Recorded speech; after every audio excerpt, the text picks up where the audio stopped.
Hello all, నేను మీ Rachana Srungavarapu. Welcome to federal Telangana. Samooha secular writers forum ఏదైతే 2023లో స్థాపించబడిందో, ఈ నవంబర్ 22, 2025 అంటే రేపు గ్రాండ్ గా ఒక యూత్ లిటరేచర్ ఫెస్టివల్ ని ఆర్గనైజ్ చేయబోతూ ఉంది. సో ఈ నేపథ్యంలో ఎన్నో లిటరేచర్ ఫెస్టివల్స్ వస్తుంది, కానీ ఎక్స్క్లూజివ్ గా యూత్ కోసం చేయడం అనేది దీనికి ఉన్నటువంటి ప్రత్యేకత. సో ఈ యూత్ లిటరేచర్ ఫెస్టివల్ విశేషాలు ఏంటి, అసలు సమూహ ఎప్పుడు ప్రారంభమైంది, దాని థీమ్ ఏంటి, అసలు ఈ కల్చరల్ యాంగిల్ ని పికప్ చేసుకోవడానికి ఉన్న కారణాలు, వీటన్నిటి గురించి మనతో మాట్లాడడానికి ఇప్పుడు గెస్ట్ ఉన్నారు. అలాగే దీనిలో పార్టిసిపేట్ చేయబోయే ఒక యువ రచయిత కూడా ఉన్నారు. గెస్ట్ విషయంలోకి వెళ్తే మెట్టు రవీందర్ గారు, కాత్యాయని విద్మహే గారు, ప్రభాకర్ గారు, పస్నూరి రవీందర్ గారు, వీరు ముగ్గురు కూడా సమూహకి కన్వీనర్ సభ్యులు. ఇకపోతే ఈశ్వర్ గజవల్లి గారు యువ రచయిత. సో దీంట్లో రేపు పార్టిసిపేట్ చేయబోతున్నారు. సో ఫస్ట్ సమూహ గురించి అర్థం చేసుకునే ప్రయత్నం చేద్దాం. ముందు మెట్టు రవీందర్ గారు, మీతో మొదలు పెడదాం. అసలు సమూహ ఎప్పుడు స్థాపించబడింది, సమూహ గురించి కొంత బేసిక్ ఇన్ఫర్మేషన్ మీరు ఇవ్వండి. Okay madam. సమూహ 2023 ఆగస్టులో ఆవిర్భావం జరిగింది హైదరాబాద్ లో. ముఖ్యంగా సమూహ ఆవిర్భావానికి కారణం ఏంటంటే, అప్పటికే ఒక దశాబ్ద కాలంగా ఈ తెలుగు సమాజంలో నెలకొంటున్న ఒక అప్రజాస్వామిక ధోరణి అనండి, లేదా ఒక ఫాసిజం యొక్క తీరుతనులు అనండి, ఈ మొత్తంగానే సమాజంలో ఒక స్వేచ్ఛ లేనితనం, భావ ప్రకటన స్వేచ్ఛ లేనితనం ఏవైతే మనం రాజ్యాంగంలో పొందుపరుచుకున్నామో ఆ విలువలు పూర్తిగా భంగకరంగా మారినప్పుడు, మొత్తంగానే ఈ తెలుగు రాష్ట్రంలో, ముఖ్యంగా ఈ తెలంగాణలో ఈ సెక్యులర్ శక్తులు, అంటే లౌకిక ప్రజాస్వామిక శక్తులు అన్ని, ముఖ్యంగా రచనా రంగంలోని శక్తులన్నీ కూడా ఒక ఉమ్మడి వేదిక అవసరమని భావించి 2023లో సమూహ ఆవిర్భావం జరిగింది. దాని తర్వాత అనేక జిల్లాలలో, ముఖ్యంగా నల్గొండలో కానివ్వండి, వరంగల్లో, మహబూబ్నగర్లో ఇలాంటి సభలు పెట్టాము. ముఖ్యంగా ఈ సమాజంలో ఈ అనేక సెక్షన్లకు సంబంధించిన ప్రజల మధ్య ఒక ద్వేష వాతావరణం పెంపొందడం అనేది కూడా అంతకుముందు గత దశాబ్ద కాలంగా జరుగుతుంది.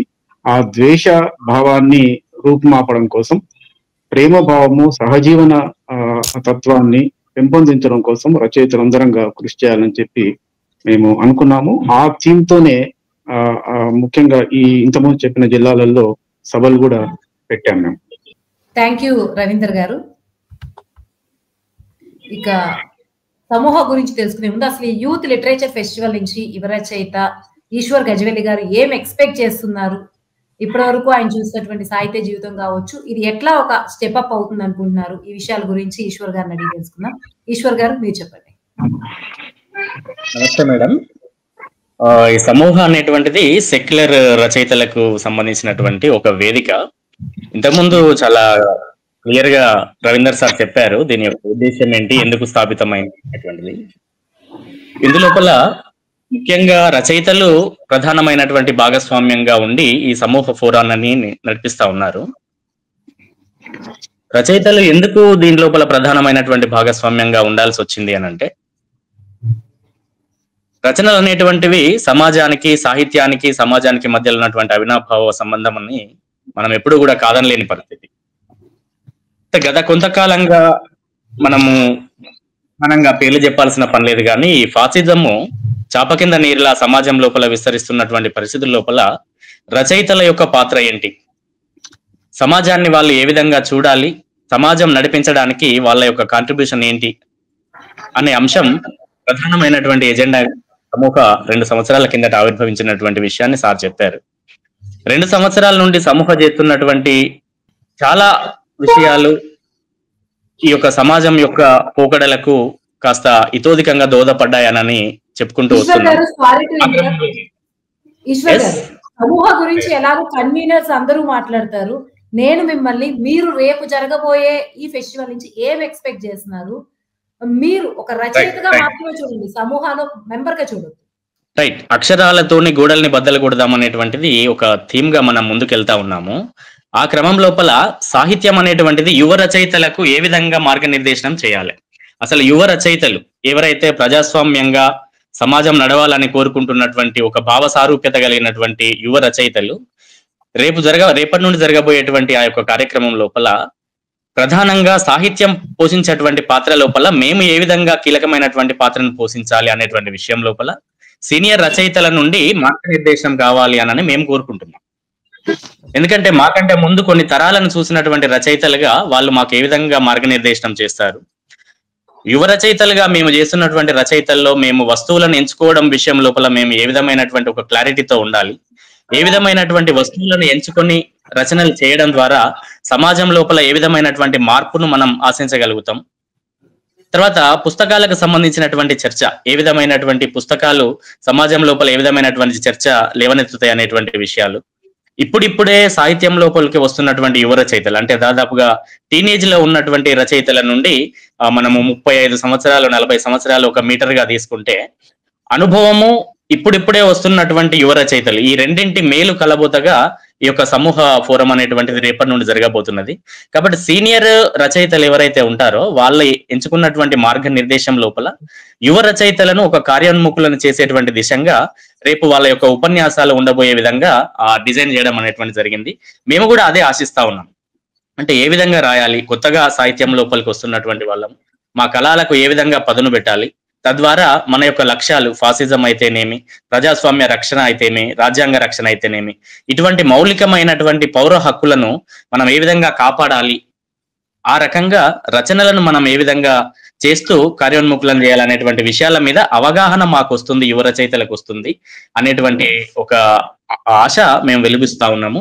తప్పకుండా మా యొక్క ఆశ కూడా రేపు నెరవేరుతుందని అనుకుంటున్నాం. ఎందుకంటే ప్యానెల్లో ఉన్నటువంటి సభ్యులు కానీ వక్తలుగా ఎంచుకున్నటువంటి వాళ్ళన్ని కానీ రకరకాలైనటువంటి అంశాలలో వాళ్ళు సిద్ధహస్తులైనటువంటి వాళ్ళు, అనేక రకాలైనటువంటి రంగాలలో భిన్నమైనటువంటి వర్గాల నుండి వచ్చి మాట్లాడుతూ ఉన్నారు. కాబట్టి వాళ్ళందరి ఉపన్యాసాలు కానీ జరగబోయేటువంటి చర్చ కానీ యువ రచయితలకు ఒక మార్గనిర్దేశనం చేసే దిశగా ఫలవంతంగా ఉంటుందని మేము ఆశిస్తా ఉన్నాము. అందులోపల మా భాగస్వామ్యం కూడా, అంటే మేము ఇప్పుడిప్పుడే రచనల లోపలికి వస్తున్నటువంటి వాళ్ళం కాబట్టి మేము మా యొక్క సందేహాలను కానీ చర్చలను కానీ వాళ్ళను అడిగినప్పుడు మాకు ఒక సరైనటువంటి దిశగా వాళ్ళు మమ్మల్ని గైడెన్స్ చేస్తారని అనుకుంటున్నాము. ఆ వేదిక యువ రచయితలుగా, ముఖ్యంగా టీనేజ్ వాళ్ళను, ఈ రేపు సమాజాన్ని నడిపించబోయేటువంటి వాళ్ళుగా వీళ్ళని ఏ విధంగా తయారు చేయాలనేటువంటి విషయం లోపల ఒక క్లారిటీ ఇస్తుంది అనేటువంటి ఆశను మేము కోరుకుంటున్నాము. రేపు జరగబోయేటువంటి అది తప్పకుండా నెరవేరుస్తానని నేను ఆశిస్తా ఉన్నాను. ఓకే, థ్యాంక్ యూ ఈశ్వర్ గారు. అయితే ఇప్పుడు పసునూరి రవీందర్ గారు, మీరు చెప్పండి. మీరు సాహిత్య అకాడమీ పురస్కార గ్రహీత, అలాగే దాంతో పాటు తెలంగాణ మీ జీవితానికి దగ్గరగా ఉన్న అనేక వస్తువులు కథగా రాశారు, డప్పు కావచ్చు, పాటలు కావచ్చు, ఆల్మోస్ట్ ఏదైతే తెలంగాణ సంస్కృతిలో భాగమైందో వాటన్నిటిలో కూడా రైటింగ్ తో పాటు చాలా దగ్గరగా ఉన్నటువంటి వ్యక్తి మీరు. స్వయంగా జానపద కళాకారులు కూడా కాబట్టి తెలంగాణ సంస్కృతి పరంగా చూస్తే సమూహ దానికి ఎలా కంట్రిబ్యూట్ చేస్తూ ఉంది, తెలంగాణ సంస్కృతి అండ్ సమూహ ఈ నేపథ్యంలో మీరు మాట్లాడండి. యా, ఓకే మేడం, తప్పకుండా. రచన గారు, సమూహ సెక్యులర్ రైటర్ ఫోరం ఆవిర్భావము అనేది ఒక చారిత్రాత్మకమైనటువంటి సందర్భంగా ముందుకు రావడం జరిగింది. ఏ తెలుగు నేల మీదైతే ఎక్కడైతే ఉద్యమాలు చాలా ఉసిళ్ళ పుట్టల్లాగా పుట్టుకొచ్చి ఇక్కడి ప్రజల యొక్క విముక్తి కోసం పాటుపడ్డటువంటి గడ్డ మీద క్రమక్రమంగా ఫ్యాసిజం పెద్ద మొత్తంలో పెరిగిపోతూ దేశం మొత్తాన్ని కబలించే విధంగా మారుతున్నటువంటి సందర్భంలో మనం రచయితలుగా మన సంఘాలు, జెండాలు, ఎజెండాలు పక్కన పెట్టి మనమంతా ఒక సెక్యులర్ వాతావరణాన్ని కాపాడుకునేటటువంటి దానికోసం ముందుకు రావాలి అనేటటువంటి ఒక మహోన్నతమైన విశాలమైనటువంటి లక్ష్యంతో సమూహ ముందుకు రావడం జరిగింది. ముఖ్యంగా కల్చరల్ గా చూసుకుంటే ఇప్పుడు మేము ఏర్పాటు చేసినటువంటి ఈ యొక్క సమూహ యూత్ లిటరరీ ఫెస్టివల్ అనేది చాలా పెద్ద మొత్తంలో ఇవాళ యువత సాహిత్యంలోకి వస్తా ఉన్నప్పటికీ వారిని సరైనటువంటి దారిలో పెట్టేటటువంటి వాళ్ళు లేకపోవడం వల్ల యువత ఏది పడితే అది రాయడము, ఎట్లా పడితే అట్లా రాయడము, చాలా వరకు పెడదూరంలు. అంటే రైటింగ్ అనేది ఒక సామాజిక బాధ్యత అనే విషయాన్ని పక్కన పెట్టి రైటింగ్ అనేది ఒక కెరీరిజం గా మారుతున్నటువంటి దశ. సో ఇట్లాంటి సమయంలో దీన్ని కనుక సరైనటువంటి దారిలో నడిపించకపోతే రేపు మళ్ళొక్కసారి ఇంతకు ముందు ఏదైతే కమర్షియల్ లిటరేచర్ ఒకనొక కాల్పానికవాద సాహిత్యం పెద్ద మొత్తంలో తెలుగు సమాజంలో ఒక దశలో వచ్చి మళ్ళీ అది వెనక్కిపోయిందో దాన్ని పునరుద్ధరించేటటువంటి దశగా ఇది మారుతుందేమో అనేటటువంటి ఒక ఆలోచన నుండి యూత్ ని పెద్ద మొత్తంలో మనం ఈ యొక్క లిటరీ ఫెస్టివల్ లో భాగం చేయాలి అనేటటువంటి లక్ష్యంతో ఈ యూత్ ఫెస్టివల్ చేయడం జరిగింది. ముఖ్యంగా ఇందులో నేను కల్చరల్ కి సంబంధించినటువంటి బాధ్యతలు చూస్తా ఉన్నా. తెలుగు సమాజంలో కల్చరల్ రంగాన్ని కనుక చూసుకుంటే చాలా పెద్ద మొత్తంలో లెఫ్ట్ నుండి అంటే జననాట్య మండలి లాంటి సంఘాలు, ప్రజానాట్య మండలి, అరుణోదయ లాంటి సంఘాలు చాలా పెద్ద మొత్తంలో ప్రజా సమస్యల మీద పాటలు సృష్టించడం, కళారూపాలు సృష్టించడం లాంటి అనేకమైనటువంటి పనులు చేసినాయి. ముఖ్యంగా ఈ యొక్క ఫ్యాసిజానికి వ్యతిరేకంగా కూడా గతంలో కొన్ని పాటలు వచ్చినాయి. కొంతమంది కళాకారులు వాటి మీద పనిచేసారు. అయితే యూత్ ఫెస్టివల్ లో కూడా అట్లాంటి ఒక ఈవినింగ్ అనేది ఉండాలి. కళాకారుల యొక్క భాగస్వామ్యంతో ఆ యొక్క పాటల్లో కూడా ఇప్పుడు రచయితలు రాయాల్సినటువంటి పాటలు ఏంది, ఇప్పుడు ఉన్నటువంటి పాటలు ఎట్లా ఉన్నాయి అనేటటువంటి ఒక విషయాన్ని కూడా ఇక్కడ మేము చర్చకు పెట్టడం జరుగుతూ ఉన్నది. అందులో భాగంగా కల్చరల్ ఈవినింగ్ ఏదైతే ఉందో అది కళ ద్వారా ఈ ఫ్యాసిజాన్ని ఎదుర్కోవడం ఎట్లా అనేటటువంటి ఒక దిశానిర్దేశంతో ప్రముఖులైనటువంటి కళాకారులందరినీ కూడా అందులో భాగస్వాములను చేసి ఆ సాయంకాలం పూట దాన్ని చేసేటటువంటి ప్రయత్నం చేస్తా ఉన్నాం. తెలంగాణ నేల మీద పాటకి ఒక సుదీర్ఘమైనటువంటి చరిత్ర ఉంది. పాట లేకుండా తెలంగాణ అనేది లేదు. తెలంగాణకి పర్యాయ పదంగా పాట మారినటువంటి సందర్భం ఉంది. ప్రజలను బతికిస్తున్నటువంటి ఒక ఆక్సిజన్ గా ఇక్కడ పాట ఉంది అనేటటువంటి విషయాన్ని గుర్తుంచుకోవాలి. ఎక్కడ పిడికెడు మట్టి తీసుకున్నా ఆ మట్టి వీరుల కథల్ని చెప్పేటటువంటి నేల తెలంగాణ. మరి ఈ తెలంగాణ నేల మీద పాటకు, ప్రజా కళారూపాలకు చాలా సుదీర్ఘమైనటువంటి చరిత్ర ఉంది. నిన్న మొన్ననే మనం తెలంగాణ రాష్ట్ర సాధన చూసుకున్నాం. ఆ రాష్ట్ర సాధనలో చూసుకుంటే తొలి దశ కంటే మలి దశలో చాలా పెద్ద మొత్తంలో కళాకారులు అంది వచ్చిర్రు. వాళ్ళు రకరకాల కళారూపాలతోటి రాష్ట్ర సాధనకు కావాల్సినటువంటి ఒక భావజాలాన్ని అందించడం జరిగింది.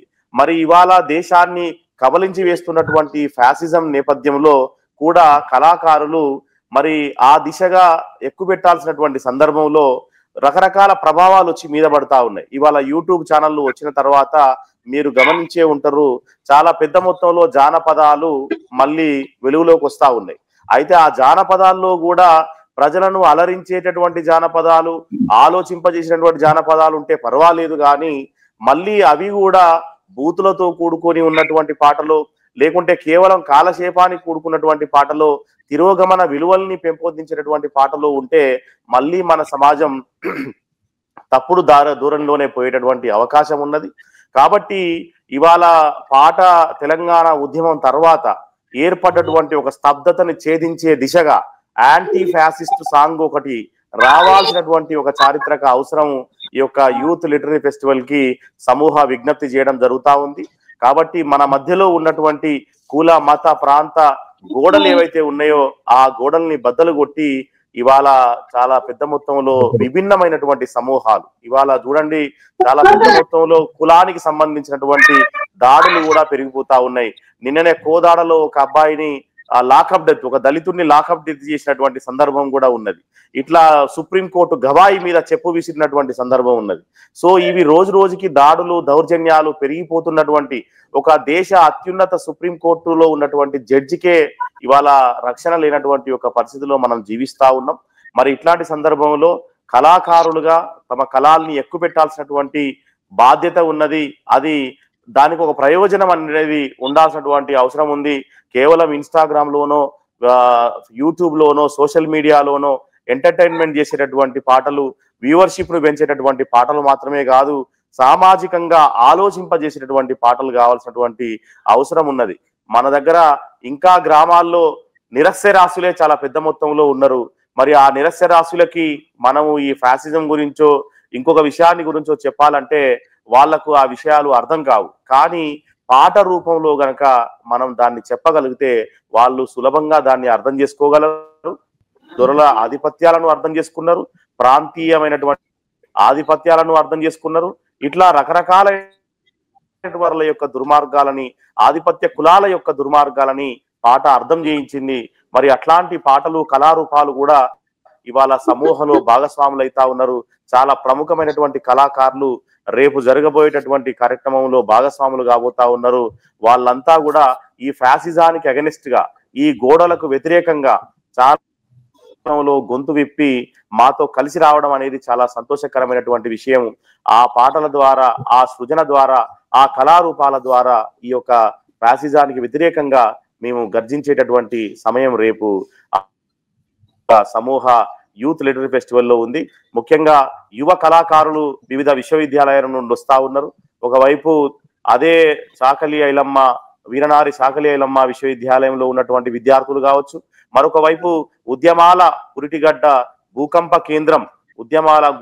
కేంద్రంగా ఉన్నటువంటి ఉస్మానియా యూనివర్సిటీ నుండి కావచ్చు, లేదా తెలుగు విశ్వవిద్యాలయం నుండి కావచ్చు, మరొక వైపు హైదరాబాద్ సెంట్రల్ యూనివర్సిటీ నుండి కూడా అనేక మంది కళాకారులు, ఆ యొక్క యువ కళాకారులు రేపు జరగబోయేటటువంటి కార్యక్రమంలో భాగస్వాములు కాబోతా ఉన్నారు. సో వారి యొక్క పాటల ద్వారా, కళారూపాల ద్వారా కూడా మరొక్కసారి ఈ యొక్క యాంటీ ఫ్యాసిస్టు గొంతుకను, ఈ మతోన్మాదానికి వ్యతిరేకంగా వినిపించేటటువంటి దానికి సన్నద్ధమవుతా ఉన్నారు. రేపు ఇది ఖచ్చితంగా భవిష్యత్తులో ఒక పెద్ద మార్పును తీసుకురాబోతా ఉన్నది. తెలుగు సమాజానికి దిశని నిర్దేశం చేసేటటువంటి పని చేస్తా ఉన్నది. ఏమి రాయాలి, ఎందుకు రాయాలి, ఎట్లా రాయాలి అనేటటువంటి ఒక విషయాన్ని ఇక్కడ నుండి మేము దిశానిర్దేశం చేసేటువంటి ప్రయత్నం చేస్తా ఉన్నాం.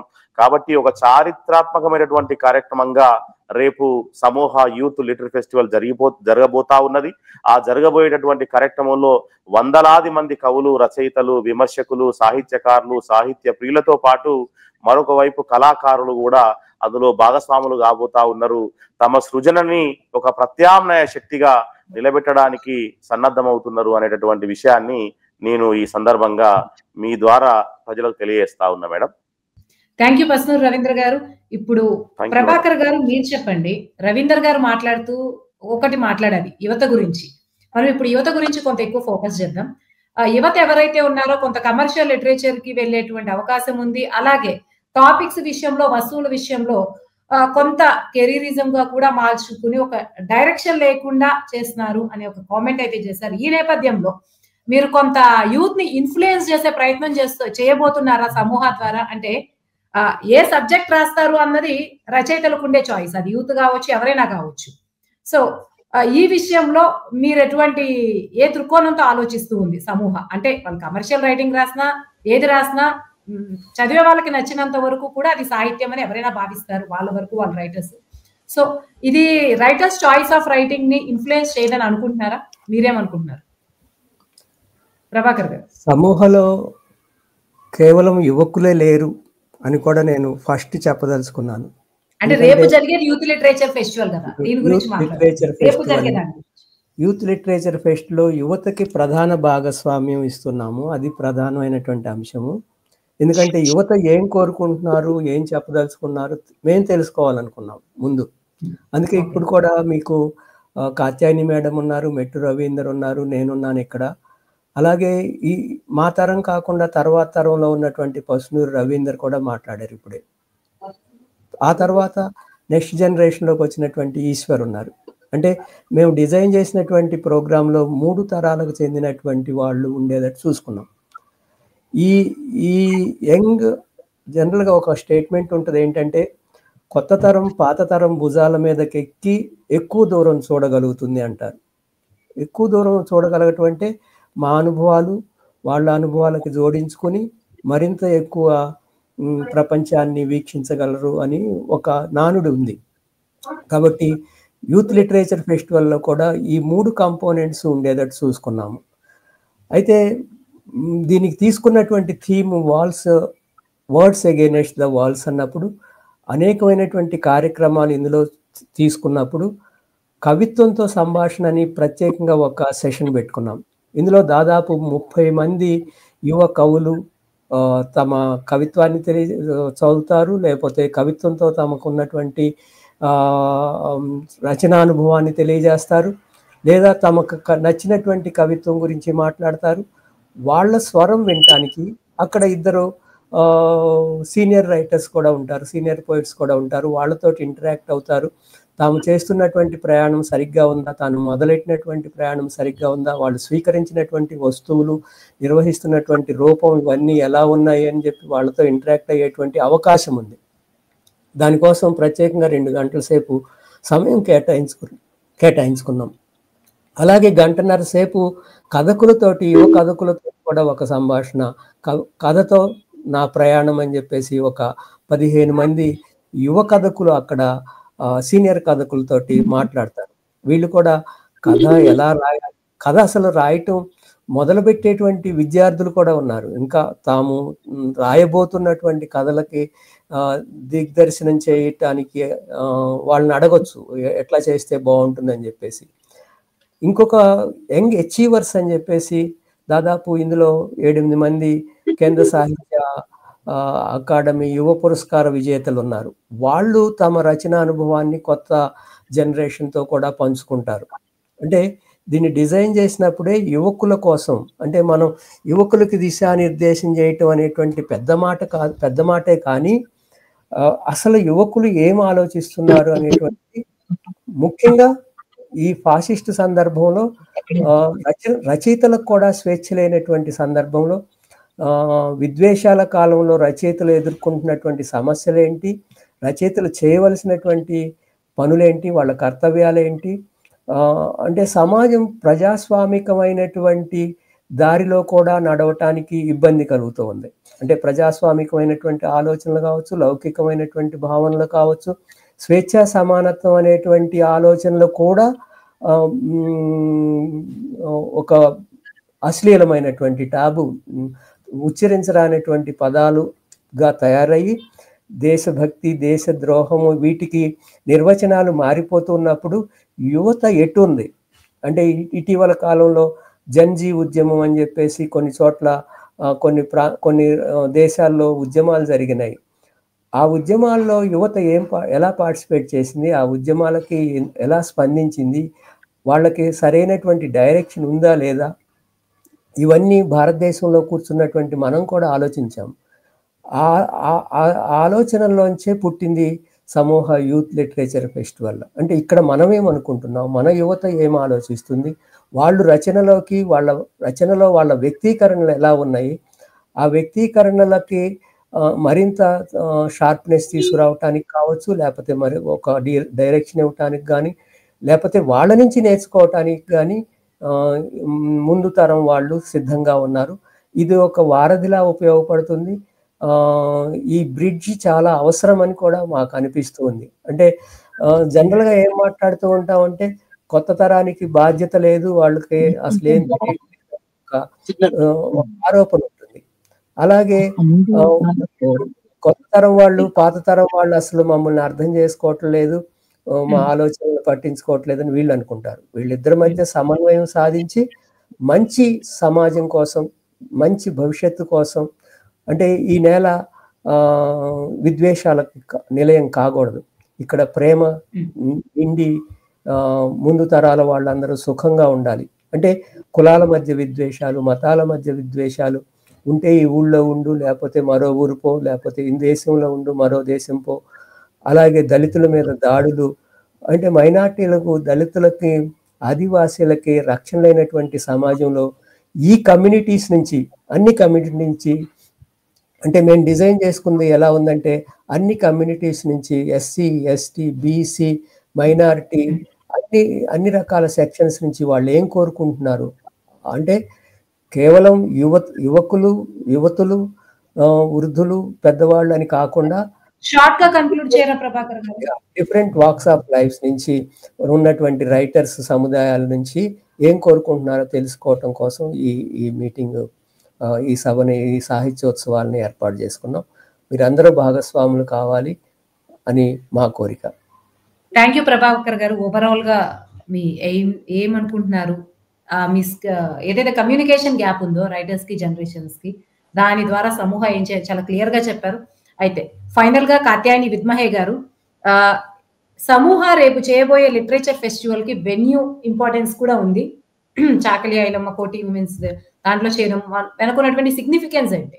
ఎందుకంటే లిటరేచర్ ఈ ఫెస్టివల్ కండక్ట్ చేసే వెన్యూ దగ్గర నుంచి ప్రతిదీ కూడా దాని గురించి ఏదో చెప్పే ప్రయత్నం చేస్తుంది. సో అదొకటి. అలాగే ఈ మొత్తం డిస్కషన్ లో ఏవైనా పాయింట్స్ మిస్ అయితే అది కూడా మీరు చెప్పండి, దాంతో ఇది కన్క్లూడ్ చేద్దాం. ఇది ఈ యూనివర్సిటీని, కోటి ఉమెన్స్ కాలేజీని అంటే చాలా వెతికాం మేము ముందు, ఎక్కడ పెడదామని. అయితే అనుకున్నప్పుడు కొంత హిస్టారికల్ గా ఉండాలి, అది హిస్టారికల్ ప్లేస్ అయి ఉండాలి, ఒక చారిత్రకమైన ప్రాధాన్యత, ఒక నిర్మాణాత్మకమైనటువంటి ప్రాధాన్యత కూడా ఉండాలి అని. అలా సిటీ కాలేజీ ఇట్లా ఇవన్నీ ఆలోచించినప్పుడు ఈ యూనివర్సిటీ మాకు చాలా సముచితం అనిపించింది. తర్వాత రెండవది మీరన్నట్లుగా దాని పేరు దగ్గర నుంచి చాకలి ఐలమ్మ ఒక స్ఫూర్తి, ఒక అన్యాయం మీద తిరగబడడానికి తనకు అడ్డుగోడగా నిలిచినటువంటి భూస్వామ్య పెత్తందారితనాన్ని కూలగొట్టడానికి ముందు వచ్చి నిలబడ్డం అనేటువంటిది అది ఒక చారిత్రక స్ఫూర్తి, తెలంగాణకు సంబంధించిన స్ఫూర్తి. అంటే తెలంగాణ కట్టడం, తెలంగాణ ధిక్కారానికి కేంద్రం, తెలంగాణలో ఉన్నటువంటి ఒక చారిత్రక ఆర్కిటెక్చరల్ ప్రాధాన్యత ఉన్నటువంటి యూనివర్సిటీ, తర్వాత తెలంగాణ ధిక్కార స్వరానికి అడ్డుగోడలను అధిగమించి స్వేచ్ఛను స్వాతంత్రాన్ని పొందడానికి కావలసిన స్ఫూర్తినిచ్చేటువంటి చాకలి ఐలమ్మ పేరు ఉండడం, ఈ అన్నిటి దృష్ట్యా పోయినప్పుడు మాకు అక్కడ లభించినటువంటిది ముఖ్యంగా వైస్ ఛాన్సలర్ గారి దగ్గర నుంచి వాళ్ళు ఆహ్వానించడమే కాదు, విద్యార్థులు పాల్గొనడానికి వీరికంటే యూత్ అనేటువంటి యూత్ ఫెస్టివల్ అనే మాటనే వాళ్ళకి చాలా ఉత్సాహాన్ని ఇచ్చింది. అన్నారు మేము ఆదివారం పెడదాం అనుకున్నాం, అసలు రేపు 23 పెడదాం అనుకుంటే విద్యార్థులు కూడా ఉంటారు, 22 అయితే స్టూడెంట్స్ కూడా ఉపయోగపడుతుంది కదా. అది అంటే ఒక కొత్త ఆలోచనలు, ఒక ప్రేమకు సంబంధించిన విద్వేషానికి వ్యతిరేకమైనటువంటి ఆలోచనలు ఒక జనరేషన్ లోకి పోవడం, కొత్త జనరేషన్ లోకి పోవడం అనేటువంటిది అందరి ఆకాంక్షగా మిళితమైంది అక్కడ. అది రచయితల ఆకాంక్ష, అది అధ్యాపక వర్గాల, అది సంస్థల నిర్వాహకుల, మేధావుల అందరి ఏకైకమైనటువంటి ఆకాంక్షగా వ్యక్తమైంది. ఇది ఒక మంచి ప్రారంభం అనుకుంటా నేను. తర్వాత దీనిలో మేము ప్రధానంగా ఎంచుకున్న మొత్తం ఈ సెమినార్కి ఎంచుకున్నటువంటి థీమ్ ఏమిటంటే వర్డ్స్ అగైనెస్ట్ వాల్స్. అంటే పదాలు వాల్స్ కి వ్యతిరేకంగా, గోడలకు వ్యతిరేకంగా అక్షరాలను సంధించటం. నిజానికి యూత్ అంటేనే వాళ్ళు సంప్రదాయ సంఖ్యలను ధిక్కరించేవాళ్ళు. మామూలుగా మనం పెద్ద ఉద్యమాల వైపు దగ్గరికి కూడా పోనక్కర్లేదు, కానీ యూత్ ఒక 20 ఏళ్ళు వచ్చినాయంటే వాళ్ళ ఇంట్లోనే తండ్రి అధికారం దగ్గర నుంచి ప్రశ్నించడం మొదలు పెడతారు, తల్లి పెత్తందారితనాన్ని వ్యతిరేకించడం మొదలు పెడతారు, తర్వాత తమకు కొద్దిగా అవరోధంగా ఉన్న ఆటంకాలని, అడ్డుగోడలను ఎదిరించడానికి ప్రయత్నిస్తారు, సంప్రదాయాల్ని, ఆచారాల్ని ప్రశ్నించడం మొదలు పెడతారు. ఆ ఏజ్ లక్షణం, యువత లక్షణం అది. అందువల్ల యువత అందులో ఈ రోజు రోజుకు యువతకి చాలా సామాజికమైనటువంటి అడ్డుగోడల గురించిన స్పృహ పెరిగింది. ఈ స్పృహ పెరగడం వల్లనే అస్తిత్వ ఉద్యమాలు ఇన్నొచ్చినాయి. ఈ రోజున మనకి దళిత ఉద్యమాలు గాని, స్త్రీవాద ఉద్యమాలు గాని, ఇవన్నీ మైనారిటీ ఉద్యమాలు గాని, ఇవన్నీ రావటంలో సోషలైజ్ అవుతున్నారు. ఒకటి, సోషలైజ్ అయ్యే ప్రాసెస్ లో మన పురోగమనానికి అడ్డుగా ఉన్నటువంటి తెలుస్తున్నాయి. అది కులం కావచ్చు, అధికారం కావచ్చు, మతం కావచ్చు, వీటన్నిటికి సంస్కృతి కావచ్చు, సంప్రదాయం కావచ్చు, రాజకీయ అవగాహనలు కావచ్చు, వీటన్నింటినీ ధిక్కరించేటువంటి ఒక ప్రయత్నం కనపడుతుంది. తర్వాత ఇంకొకటి ఏంటంటే అసలు సాహిత్యం అంటేనే దానిలో అంతర్గతంగా ఉండేది ధిక్కారమే.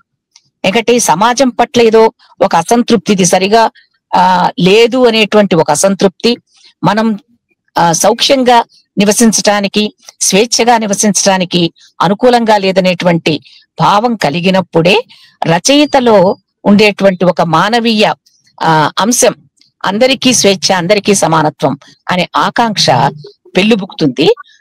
అప్పుడే రచనకి శ్రీకారం జరుగుతుంది, రచన మొదలవుతుంది. అందువల్ల రచనకు సాధారణమైన లక్షణం అది.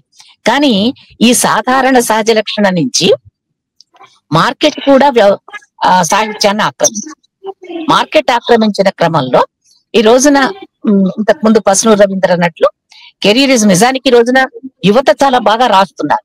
భిన్న సమూహాల నుంచి వచ్చినటువంటి యువత రాస్తున్న రచనలు చూస్తే నిజానికి ఈ అస్తిత్వ ఉద్యమాలు వచ్చాక సహనం చాలా పెరిగింది అనుకుంటా నేను. ఎందుకంటే ప్రతి వాళ్ళము వాళ్ళ అనుభవం ఏమిటో తెలుసుకుందామని సిద్ధమవుతున్నాం. మన అనుభవం దగ్గర గోడ కట్టుకుని కూర్చోట్లే, నా అనుభవం ఇది, నేను ఇట్లాగే ఉంటానని గోడ కట్టుకుని కూర్చోట్లే. ఈ గోడ నుంచి మనం బయటికి వస్తున్నాం, వచ్చి ఇతరుల అనుభవాలు ఏంటి తెలుసుకుందాం, ఇతరుల పెయిన్ ఏంటి తెలుసుకుందాం అనేటువంటి ఒక సహన భావన పెరుగుతున్నది, ఒక ప్రేమ భావన పెరుగుతున్నది. ఇతరుల అనుభవాలు తెలుసుకున్నప్పుడు తప్పనిసరిగా మనం ఒక మృదుత్వం వస్తుంది, ఒక మానవీయ మృదుత్వం హృదయాలకు వస్తుంది. అటువంటి పరిస్థితులలో జరగవలసిన సంభాషణ ఇది. అందుకనే దీన్ని అక్షరాలు గోడలను ఛేదించటం, గోడలను ఛేదించే అక్షరాల స్వరూప స్వభావాలు ఎట్లున్నాయి, దాని చరిత్ర ఏంటి, దాని గతి ఏంటి, దాని గమనం ఏంటి, దాని గమ్యం ఏమిటి, ఇవి ఈ రోజున ప్రధానమైనటువంటి ప్రశ్నలు. అవి యువతరం నుంచి తెలుసుకోవడానికి ముందు తరం సిద్ధంగా ఉంది. అట్లాగే ముందు తరం చేసిన కృషి నుంచి, వాళ్ళ అనుభవం నుంచి యువతరం నేర్చుకొని భవిష్యత్తును నిర్మించడానికి వాళ్ళు ముందుకు పోవాలి. అంటే ఈ తరాల మధ్య ఒక వంతెనలాగా రేపటి యువజన సాహిత్య ఉత్సవాలు ఉండాలి అని సమూహం అనుకున్నది.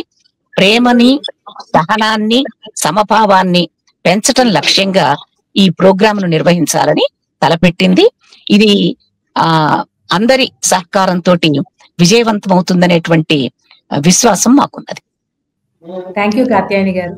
ఓవరాల్ గా దీని గురించి అనేక కోణాల్లో చెప్పినందుకు, అనేక కోణాల్లో దీన్ని వివరించినందుకు, రేపు జరగబోయే యూత్ లిటరేచర్ ఫెస్టివల్ గురించి, అలాగే మీరేం చేయాలనుకుంటున్నారు, అలాగే రవీంద్ర గారు, రచయిత ఈశ్వర్ గారు ఏం ఎక్స్పెక్ట్ చేస్తున్నారు, మొత్తం అన్ని యాంగిల్స్ లో కూడా ఇంత డీటెయిల్డ్ గా ఈ చర్చలో పాల్గొన్నందుకు thank you so much Ravinder గారికి, ఈశ్వర్ గజవల్లి గారికి, కాత్యాయని గారికి, పసుపతి రవీందర్ గారికి, ప్రభాకర్ గారికి. మీ సమూహం రేపు ఏదైతే యూత్ లిటరేచర్ ఫెస్టివల్ చేస్తుందో అది మీరు అనుకున్న లక్ష్యాల మేరకు విజయవంతం అవ్వాలని, యూత్ గురించి మీరు తెలుసుకోవడం, అలాగే ప్రభాకర్ గారు చెప్పినట్లు ఎవరైతే ఇంతకు ముందున్న జనరేషన్ రచయితల ముందు భుజాల మీద నుంచి వీళ్ళ ప్రపంచం ఏదైతే విశాలం అవుతుంది అనుకున్నారో అదే దృక్కోణం నుంచి రేపు పార్టిసిపేట్ చేసే యువత కూడా ఈ ప్రోగ్రామ్ ని చూడాలని, ఎంతో కొంత సాహిత్య పరంగా, విజన్ పరంగా కొంత ఎవాల్వ్ అవ్వాలని మనస్ఫూర్తిగా కోరుకుంటూ ఈ డిస్కషన్ ఇంతకు. Thank you all. Thank you. Thank you.